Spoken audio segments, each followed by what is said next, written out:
Je dois reconnaître que la vie est pas tout le temps facile. La vie, ce n'est pas ce qu'on appelle un long fleuve tranquille. Néanmoins, si tu écoutes attentivement les 10 principes que je vais partager avec toi et qui m'ont aidé à transformer ma vie, je suis sûre que tu en apprendras beaucoup et que ta vie à toi aussi va être drastiquement transformée. Tu auras beaucoup plus de succès et ta vie deviendra beaucoup plus simple. Bonjour et bienvenue sur L7 Finance. Moi, c'est Lucilla. Donc, sur cette chaîne, je te parle argent, finance, épargne, business, budget, mindset, positivité de manière très concrète et très fun. Donc, si l'argent, c'est un sujet pour toi, tu aimerais bien comprendre comment ça fonctionne, tu aimerais en savoir plus, tu aimerais en avoir plus, ne bouge pas et abonne-toi mon ami car cette chaîne c'est la tienne et parlons finance. Je t'informe que j'organise une superbe masterclass 100% gratuite. Je te mets toutes les informations en barre de description. Inscris-toi, c'est gratuit. Par ailleurs, je te serai infiniment reconnaissante si tu prends quelques minutes de ton temps pour regarder la vidéo que YouTube te proposera juste après celle-ci. Premier principe, prendre 100% la responsabilité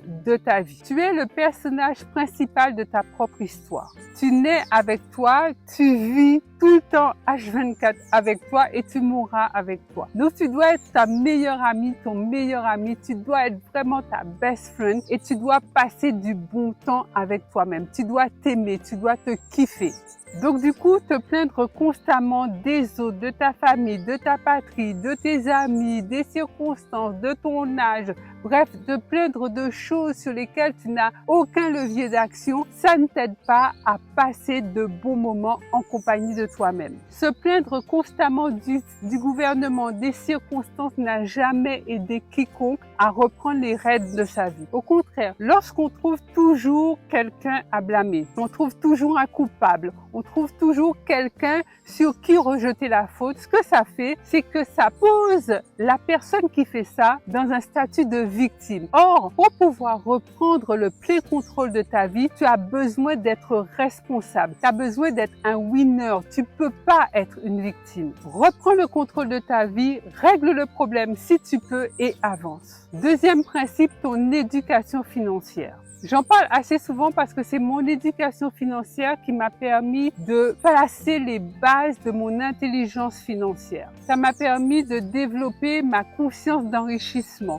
Ça m'a permis de voir la vie autrement. Ça m'a ôté mes œillères. Ça m'a permis de voir grand, d'apprendre à voir et à considérer que les bonnes choses, les belles choses, les choses de valeur de la vie n'étaient absolument pas réservées à une élite, mais également à moi. Ça m'a sorti du manque et de la pauvreté. Et c'est grâce à l'intelligence financière que tu peux pénétrer de plein pied dans l'abondance. Grâce à l'éducation financière, tu reprends tes finances en main. Tu apprends à utiliser ton argent de manière avisée. Il faut savoir que toutes ces choses dont je te parle là, ce ne sont pas des choses qu'on apprend à l'école. Ce ne sont pas des choses qui nous sont transmises par les parents non plus. Donc, tu dois fournir l'effort d'aller te former, d'aller apprendre et sortir de cette immense majorité de personnes qui sont engluées dans des problèmes d'argent, qui vivent sous stress lié au manque d'argent tous les jours. L'argent, c'est une science. En fait, c'est une science qui a ses propres lois. Et lorsqu'on méconnaît ces lois, on ne peut pas obtenir les résultats escomptés. L'éducation financière, en fait, ça démystifie l'argent et ça te permet de connaître les lois liées à l'enrichissement. Ça te permet de connaître aussi les lois liées à l'investissement. Je te conseille de lire L'homme le plus riche de Babylone si tu ne l'as pas encore lu. C'est un livre mais tellement rapide à lire, tu peux le lire en une journée. Il n'est pas épais du tout. Je te mets une photo à l'écran. Achète-le, ça coûte 3 fois rien, lis-le et ça va commencer à changer ton mindset par rapport à l'argent. Je te conseille également Père riche, Père pauvre. Ça, c'est vraiment un classique pour toutes les personnes qui veulent s'enrichir, pour toutes les personnes qui veulent s'éduquer financièrement. Ça t'apprend les bases de l'éducation financière. Ça aiguise ton intelligence financière. Tu dois apprendre, mon ami, si tu veux recouvrer ou enfin accéder à une vie financière libre et saine. Troisième principe, apprendre à pardonner rapidement. Par moments, les gens peuvent te blesser, mais te blesser sérieusement.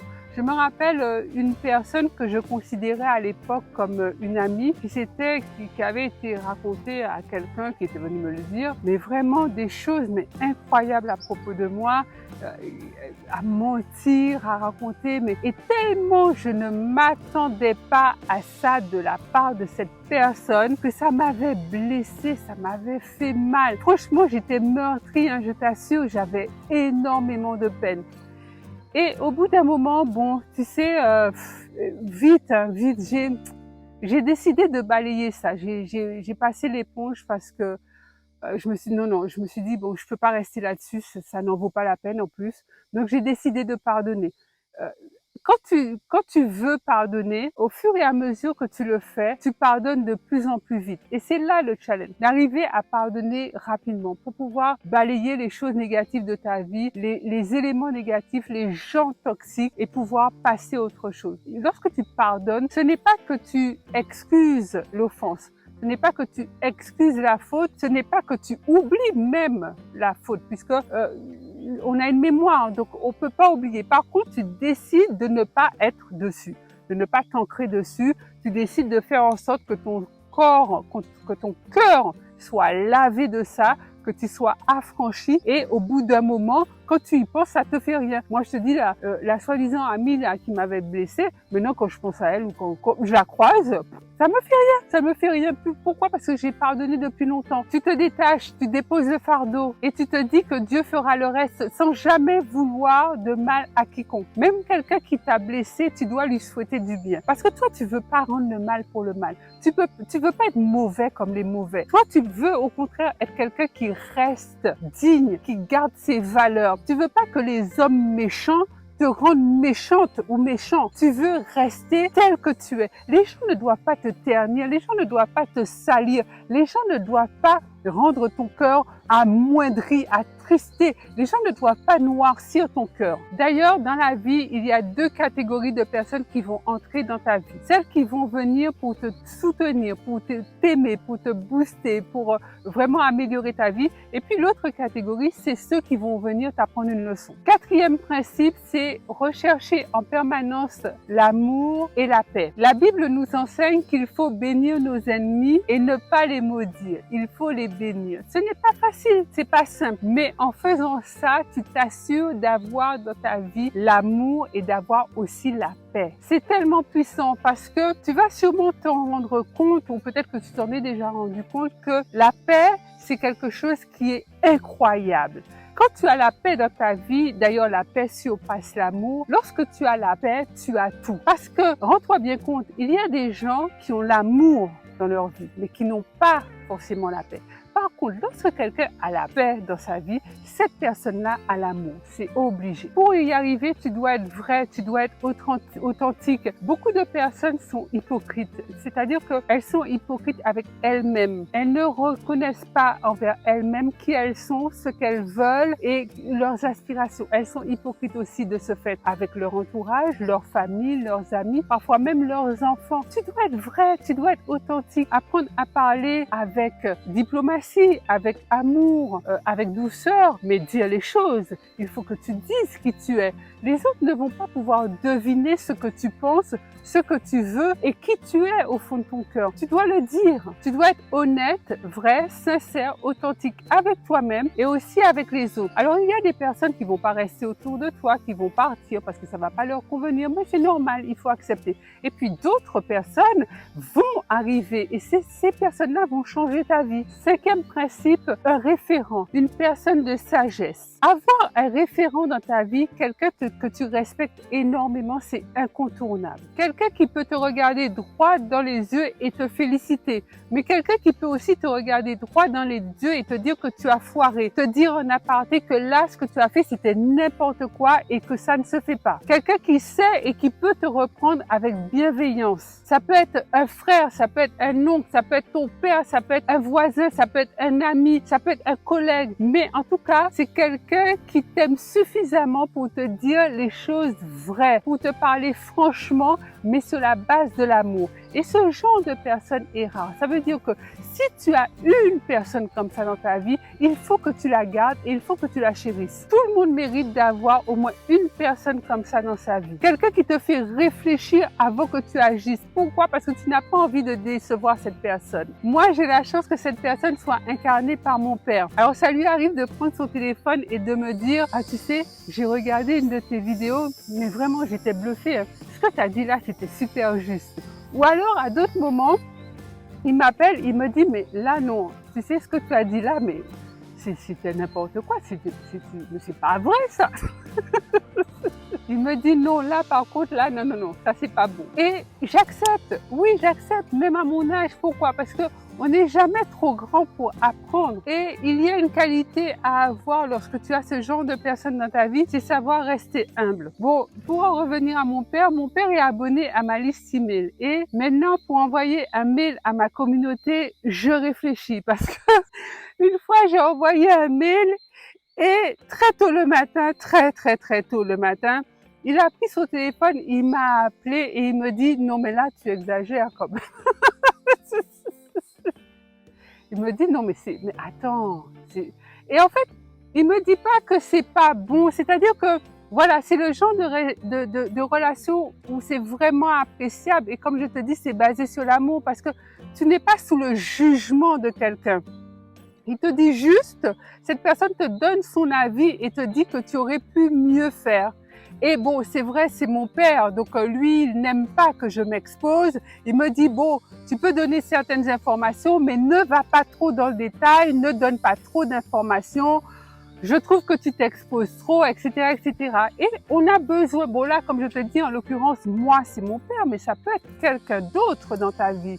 Mais tu dois avoir une telle personne dans ta vie, tu dois avoir un référent que tu respectes et que tu écoutes, face à qui tu restes humble. Sixième principe, écoute plus et parle moins. Tu as remarqué qu'on a deux oreilles et une seule bouche. Tu t'es jamais demandé pourquoi? Ça, c'est le b.a.-ba d'un coach. C'est vrai que nous sommes formés à beaucoup écouter. Donc moi, je t'encourage à pratiquer aussi l'écoute active. Ça veut dire que tu es vraiment centré sur ce que la personne dit et tu écoutes avec tes oreilles, avec ton esprit et aussi avec ton cœur. Ça va t'aider drastiquement. Ça va t'aider déjà à voir s'il y a des incohérences entre ce que la personne dit, puisque bon, la bouche peut dire tout et n'importe quoi, et ce que tu ressens, ce que tu perçois, quels sont les mots qui sont utilisés. Ça te permet de discerner ce qui se cache derrière. Et beaucoup de personnes, notamment les chrétiens, prient beaucoup pour avoir le discernement. Et pour ma part, je pense que le discernement s'acquiert lorsqu'on sait écouter. Et regarde bien que la plupart des gens, en réalité, n'écoutent pas. Je te parle même pas de ceux qui te coupent la parole, parce que bon, ça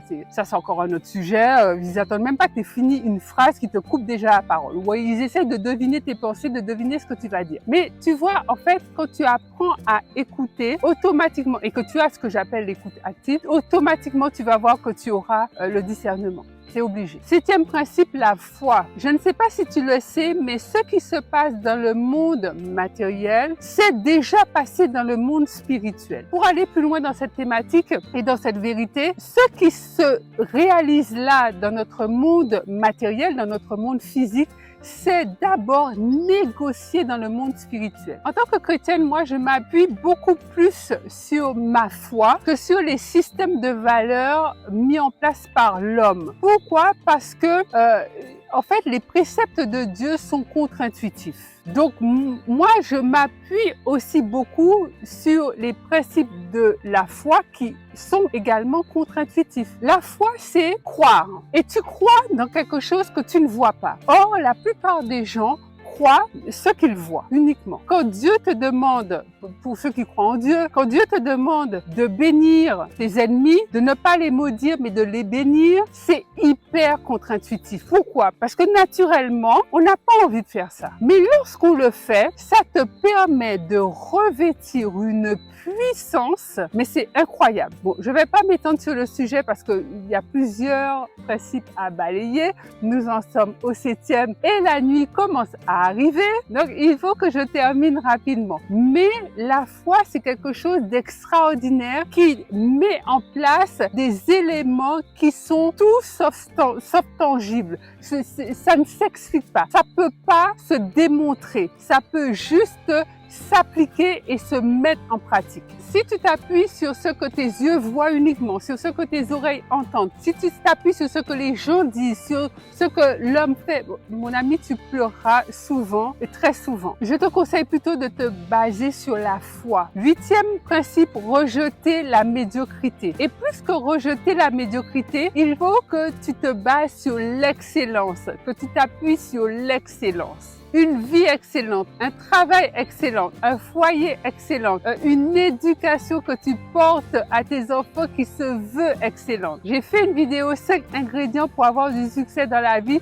Je te la mets dans le petit i, donc tu pourras aller la regarder si ça t'intéresse. Et je te parle de cette notion d'excellence. En faisant les choses de manière excellente, tu auras un avantage considérable sur les autres. Cela te demande d'augmenter tes standards. Ce n'est que de cette manière que tu auras des résultats excellents. 9e principe, abandonne les excuses. Les gens sont tellement enclins et habitués à se trouver toutes sortes d'excuses en permanence que ça en devient banal. Parfois, les excuses sont valables, d'autres fois, les excuses sont bidons, mais ce sont des excuses quand même. Je t'encourage à lire La magie de voir grand. Tu en apprendras beaucoup sur cette thématique. Donner en permanence des excuses, c'est vraiment une maladie, c'est le mal de ce siècle.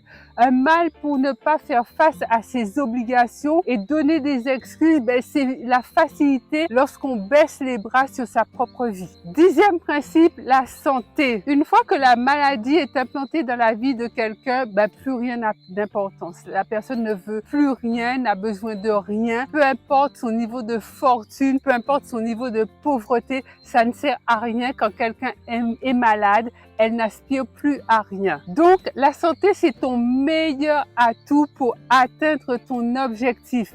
La santé, c'est ta meilleure alliée pour pouvoir accomplir ta destinée, mon ami. Tu peux transformer ta vie grâce à ta bonne santé. Le sage dit que la prévention est mieux que le remède. Certaines personnes vont te dire que manger sain, avoir une bonne hygiène de vie, faire du sport, ça coûte de l'argent. Mais en fait, calcule ce que ça risque de te coûter si tu ne prends pas soin de ta santé. Lorsqu'on est sans énergie, sans dynamisme, sans vigueur, malade, cloué sur un lit d'hôpital, ça coûte beaucoup plus cher. Voilà mon ami, il fait presque nuit, mais j'ai partagé avec toi les 10 principes qui m'ont aidé à transformer ma vie. Dis-moi en commentaire lequel de ces principes te paraît le plus incroyable, te paraît le plus judicieux à mettre en place. Pense à liker cette vidéo, à la partager massivement tout autour de toi. Abonne-toi mon ami et active la petite cloche de notification juste à côté du bouton s'abonner. Comme ça, tu seras alerté par YouTube à chaque fois que je mets une vidéo en ligne. Je te rappelle que j'organise une masterclass 100% gratuite. Tu as les infos en barre de description. Je te dis à tout de suite sur Instagram. Mon compte, c'est L7 Finance. Tu peux m'y retrouver. Autrement, je te retrouve